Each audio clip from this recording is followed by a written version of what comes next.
strādāju. Esmu pusslodzes darbinieks un paralēli tam gatavoju arī izstādi, kas būs, kā jau es pats iepriekš biju domājis, tas būs tuvākajā laikā jūnijā, bet tuvākais laiks jūnijas ir ievilcies līdz acīm redzot, tas varētu būt gada beigas vai nākošā gada pats sākums, respektīvi savu personālu izstādi gatavoju uz doto brīdi. Un īstenībā es agrāk gulēju līdz 12 dienām, man patika gulēt, reāli izgulēties un tam līdzīgi, bet es sāku strādāt un vajadzēja veidot kaut kādu tādu kā ritmu, kaut ko tam līdzīgu. Un es esmu arī no darba to grafiku pārņēmis tā kā sev priekš savu radošās darbības ceļos no rīta 9, un es cenšos celties. Bet tad ir krietni garāka diena un produktīvāka, un pārsvarā diena paiet, ja teiksim, brīvais laiks priekš maniem, ko es veltu zīmēšanai, tad pa liels laiks tiek pavadīts pie šādiem briežiem viļiem un tīri gatavojot nākošos darbus un domājot par to, ko un kā labāk izveidot uz priekšdienām. Stencila māksla īstenībā man tas sākās Es 6. klasē, respektīvi, tie spurēnais tīņu vecums, vai ne, kad es sāku braukt uz skrituļdēli un es sāku iet uz breika deju nodarbībām, un tad attiecīgi tur bija arī grafiti. Un protams, kad 13, 14, 15 gadu vecumā tas viss ir stilīgi un forši, mēs ar draugiem paķēmojāmies un padarījām. Un pēc kāda laika es kaut kad manīju, ka ir arī stencili, kaut kas tam līdzīgs parādās, tad, kad tā kā internets kļuva pieejamāks visiem, kad mēs varējām apskatīties, kas notiek arī tālajā pasaulē. Un bija tā, ka es ar draugiem pirmoreiz mēs izmēģinājām, un likās baigi forši un smuki izskatās un ir salīdzinoši vienkārši. Un pēc kāda laika iestājoties augstskolā, es guvu smagu traumu, kā rezultātā man bija tāds tā kā mājas režīms. Un principā es nevarēju iet ārā no mājas, un tā man bija ļoti smaga tāda ārstēšanās.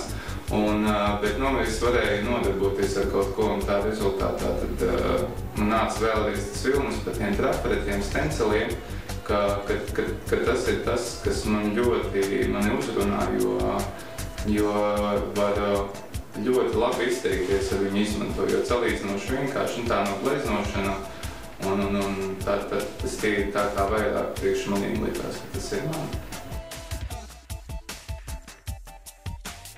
Ja godīgi, lai piedod man kāds, kurš to dara, bet pa lielam bija pirms dažiem gadiem, bija daži mākslinieki stencilus, kas taisīja tīri, es pat viņus nesaukt par māksliniekiem.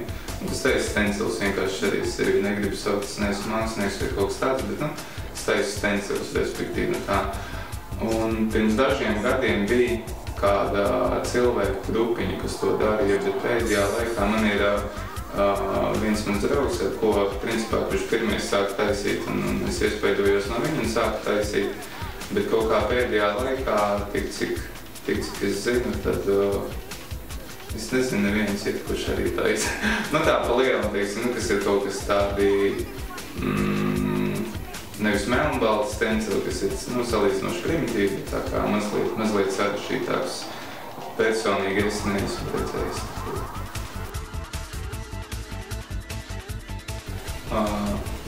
Es tieši domāju par iedvesmu un varbūt, katram ir savu tā laimes formula iedvesmai vai kaut kādām tādām lietām, bet es uzskatu, ka iedvesma ir mums visapkārt vienkārši, vai mēs varam viņu pamanīt un ieraudzīt un tā kā paņemt sev un sasaistīt, tā kā paņemt viņu aiz rokas, izlaist ar sevīm un tā kā nolikt tādu jau vizualizēt kaut kādu lietu vai priekšmetu vai vienalga lietu, ko tu vari izdarīt.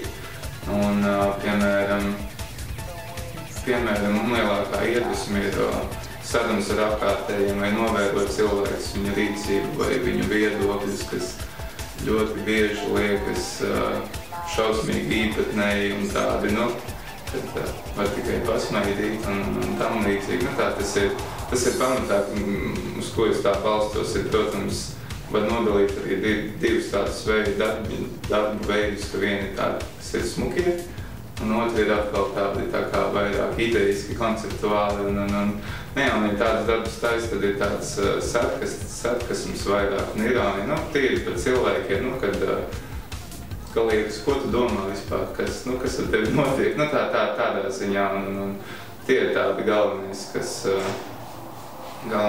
mani uzrunā, un lai arī, piemēram, uztaisīt kādu darbu, ir vajadzīgs ļoti ilgs laiks, un tad man ir jābūt ļoti pārliecinātam par to ideju, lai es varētu stēdēt, teiksim, 40 stundas ar papīru nazi griezt. Man ir jābūt ļoti pārliecinātam par to, ka tā ideja ir un ka tas viss ir forši. Pēc darba es būšu apmierināts, nevis lai es pusē apstātos, un tādēļ arī bieži vien ir kaut kādas tās lietas, kas notiek, atnāk kāda ideja vai doma, ko kā varētu izdarīt.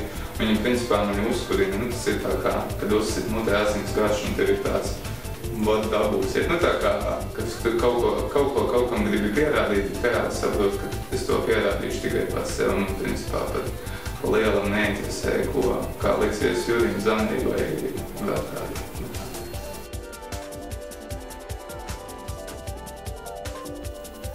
Priekšrocības.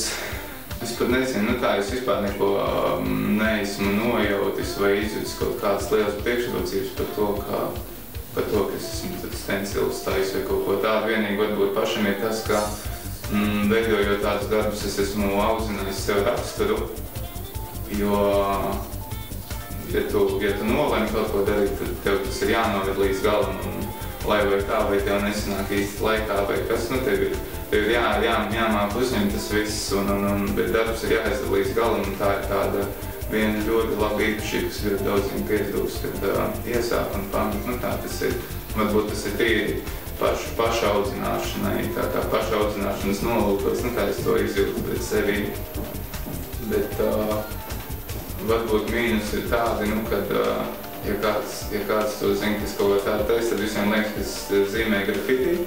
Un es aprakstu visas mājas, vai tas ir viens, vai otrs ir tas, kad man salīdzina, ka ir Banksijs, ir Londonā, kāds pirms kādu laiku izskanēja ļoti populārs, arī tieši uz stenciliem, vai ne?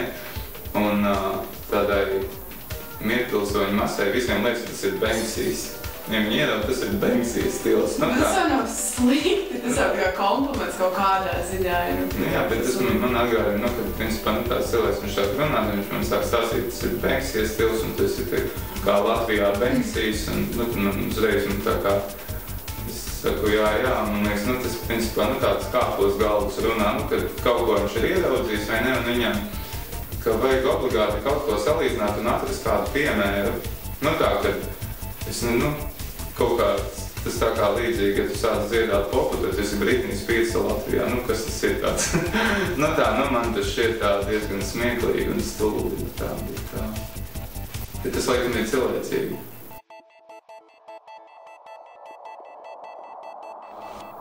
Man nav bailes kaut ko mēģināt izdarīt, respektīvi, kā būs vēl 3 cilvēki, vai ne, bet tas vispār ir tā kā par to ideisko rīcību, vai tas ir rīcības beigas vai ne, kad notiek kāda nestandarta lieta, un vai tu zaudē galvu un domā, ko lai tagad dara, ir tā kā, lai paskatīties un varbūt daram tā, un tev nav bailes mēģināt tā kā, kad pamēģinam tā vai tā, jo,